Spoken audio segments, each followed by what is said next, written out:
镜头倒来到国内，去年6月到7月，有2个查甫人伫桃园机场禁航区背无人机，影响到机场飞行机的起降，互依照民航法甲刑法起诉。不过法院认为无法度证明这2个人用强迫的方式危害飞行安全，所以是判无罪。店内所查无人机清查飞行记录，去年6、7月之间，台中姓连甲姓黄的2个查甫人被查到真济摆无申请得到民航局的同意之下，伫禁航区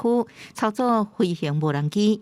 煞致使机场暂停飞行机起降，互检方提起公诉，地院判2人无罪，应上诉。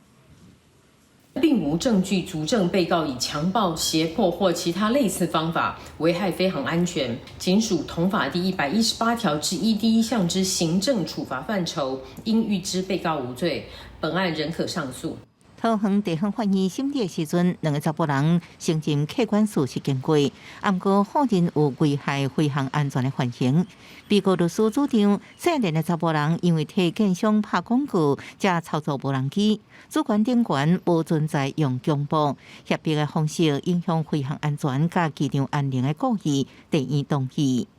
本案严重危害飞航安全，本署将于收到判决书后提起上诉。桃园机场公司人员作证表示，8摆侦测到无人机伫机场禁航区活动，甚至造成跑道暂停起降，那严重可能致使飞行机失事或者是发生重大意外。地检是表示，目前是还未收到法院的判决书，收到了后会搁进行上诉。记者综合报道。